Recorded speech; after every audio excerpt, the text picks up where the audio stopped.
Hey guys, it's me Harini from Filtered Recipes. In this video, I'm going to show you how to make a nice restaurant style vegetable pakora.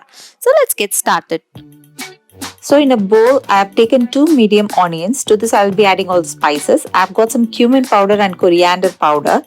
You'll find them in any Asian groceries or even in the regular groceries. And garam masala, turmeric, and chili powder. If you don't have cumin and coriander, you can always add the curry powder.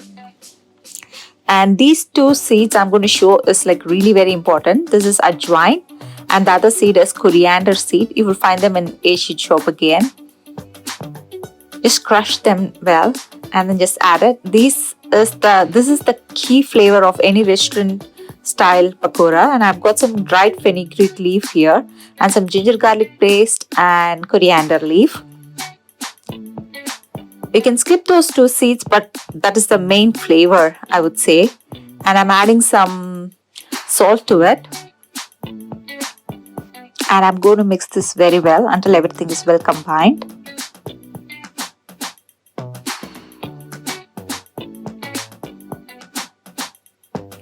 You can see the size of the onions there. It is like a small cubes.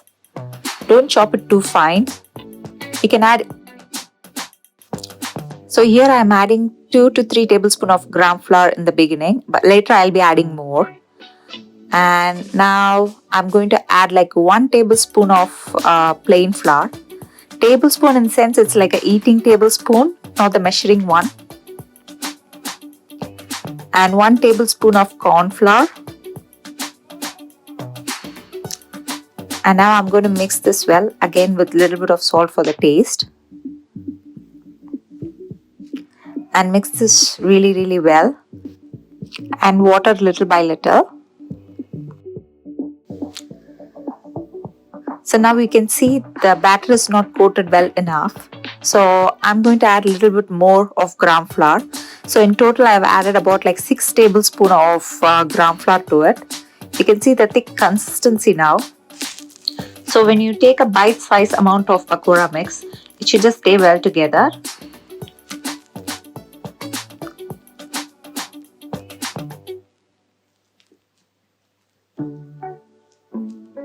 Look how thick it is. So we're going to take in and drop it in like this. So that's the thick consistency. I've heated some oil. So from medium to high. And before adding one whole bite size, drop in 1 tiny piece of onion inside. It should float up right away, which means the oil is ready for frying.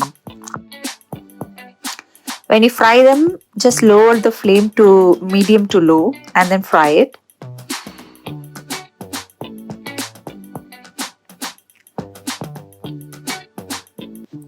So just take a bite size of pakora mix and then just drop it in the oil.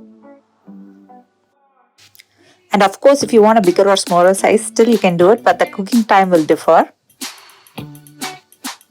So let it cook until it reaches like a nice, beautiful pakora color.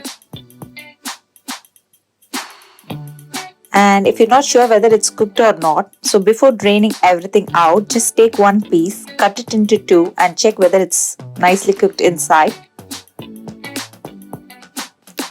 And so that's it. Once it reaches the stage, I'm going to drain them off the oil.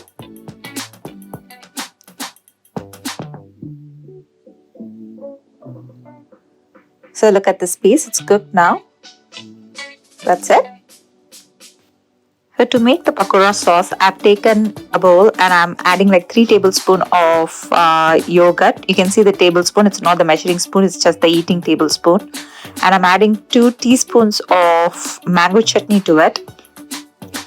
And some tomato ketchup, again like a 2 tablespoons. You can add more if you want the sweetness. And to this I'll be adding 1 teaspoon of mint sauce. You will get all these things in any kind of groceries, and some cumin powder and some chili powder and some salt. Chili powder depends upon how much hot you can manage, and mix this very well.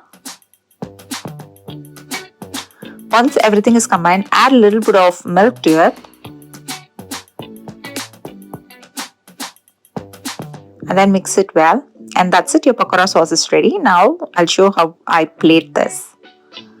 So I've added some yogurt in a bowl and I'm just arranging the pakora. This is just a simple way of plating. And I'm going to place in one mint leaf on top of the pakora sauce here.